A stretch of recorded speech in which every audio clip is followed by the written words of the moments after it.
Peace and blessings, family. Welcome back to another episode of Learn with Shavern.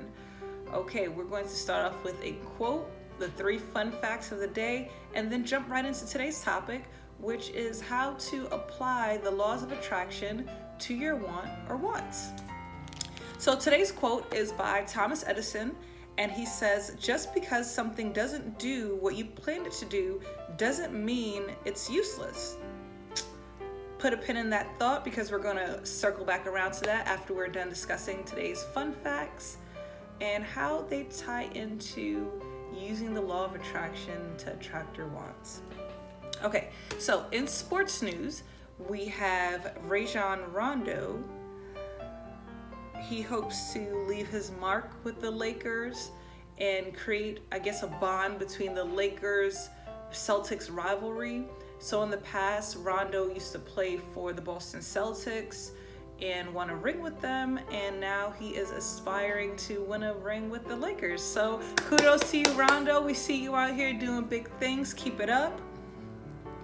In technology news, there is a Google-created app called Waze, W-A-Z-E, and it is actually an app that I use myself personally. I use it for navigation to let me know if there are any accidents or construction along the route. Maybe I want to choose a different route.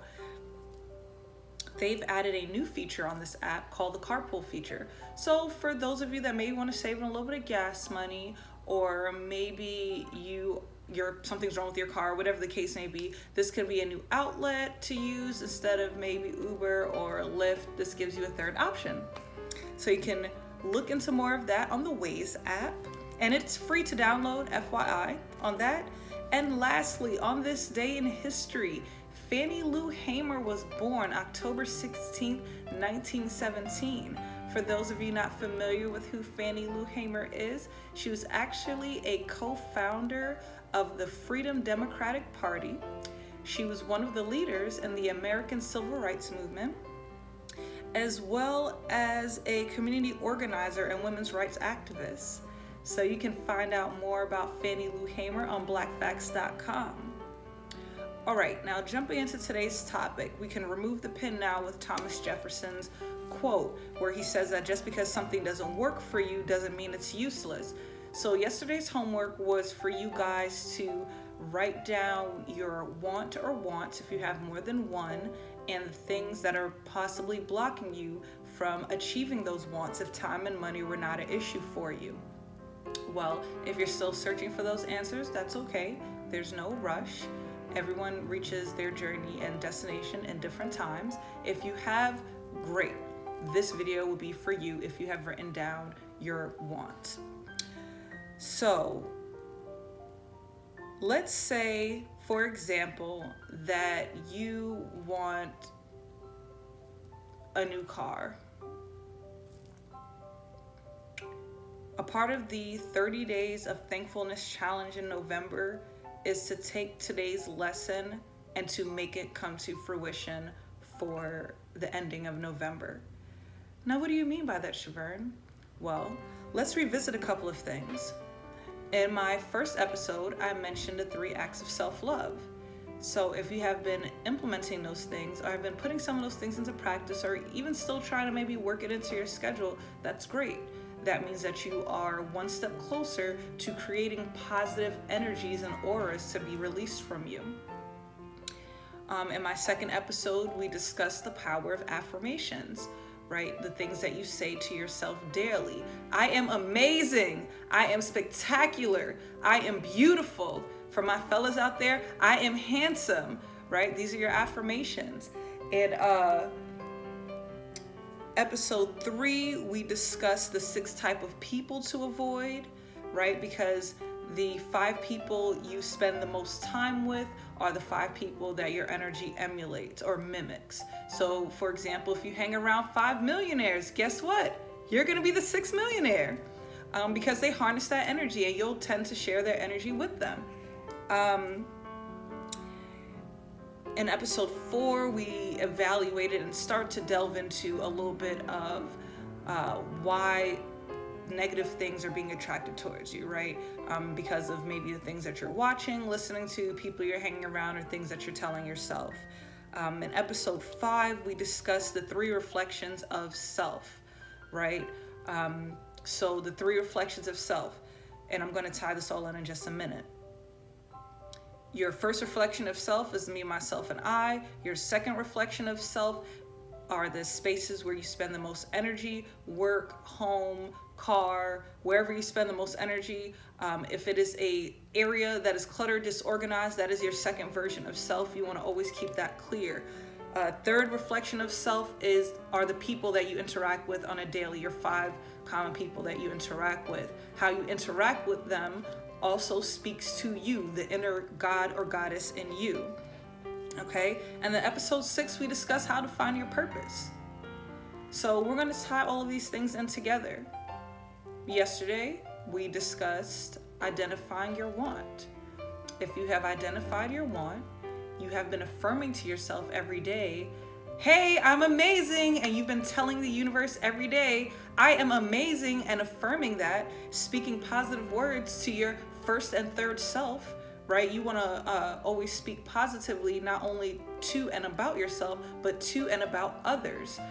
I believe it was Eleanor Roosevelt who had a quote along the lines that says, brilliant people discuss ideas, average people discuss dreams, and small-minded people discuss people.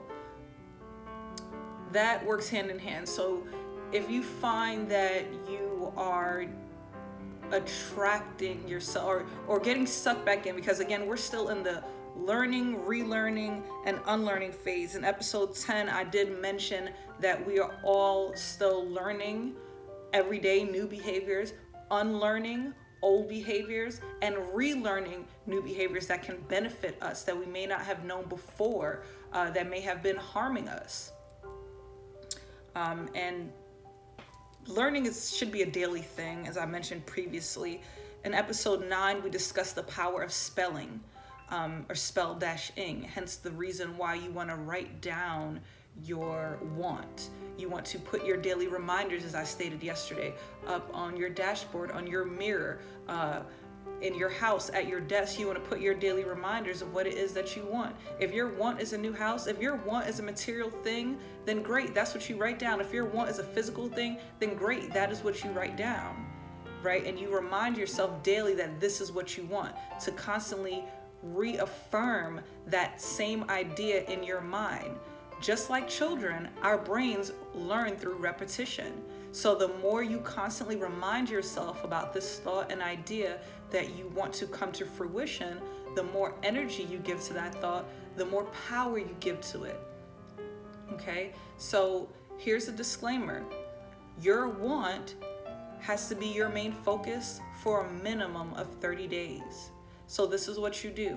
Now that you've identified your want, you close your eyes, you envision that thing that you want very clearly and vividly and very specific as to how you are going to get it, right? Maybe not necessarily how you're going to get it, but what you want. So let's say, for example, I would like a new car. I'm going to close my eyes and I'm going to envision in my mind the type of car that I want to drive, right? I'm going to envision, how do the seats feel, right? I'm going to envision myself driving down the street. How does the steering wheel feel? How does my dashboard look? I'm going to hold on to that memory now for at least a minimum of 8 to 10 seconds in my mind. And the longer you hold on to the thought, if you can discipline your mind to hold on to that single thought for that long or even longer, the more energy you give to it without a lot of us have what I call junk thoughts, right? Random things throughout your day that you collect that's in your head that you maybe have to do, have done, or whatever. If you can focus on your one single mission thought for 8 to 10 seconds without a distracting thought, you have now given it power for that day. The more times throughout the day you can do this, the more powerful it is. Now, for a minimum of 30 days, you're going to have to do this every day in order for that thought to come to fruition, in order for your God's eye to create that or to manifest that for you physically in the physical world. For some of you, it may take more than 30 days depending on how much repairing inside of here you have to do. Okay, so if you are still in the process of evaluating the things that you cut out, or the things that you are going to monitor. Now, I'm not saying that you can't ever listen to your rock and roll or hip hop or whatever the case may be, but if you are in the process of trying to create something new for yourself, you may want to sacrifice some of the things that may not have served your higher energy at this time as a temporary sacrifice for the greater good. I hope this information helped you guys for today. My goal is to start to post these a little bit earlier so that you have uplifting words at the beginning of your day and not necessarily uplifting words only at the end of your day. Thank you all for those who have subscribed. If you haven't subscribed yet, please subscribe. Become a Patreon if you have not. Like, share, send to a friend, tell them to send to a friend. I really appreciate everyone taking the time out of their day to watch. I send you all many peace and blessings, and thank you all so much.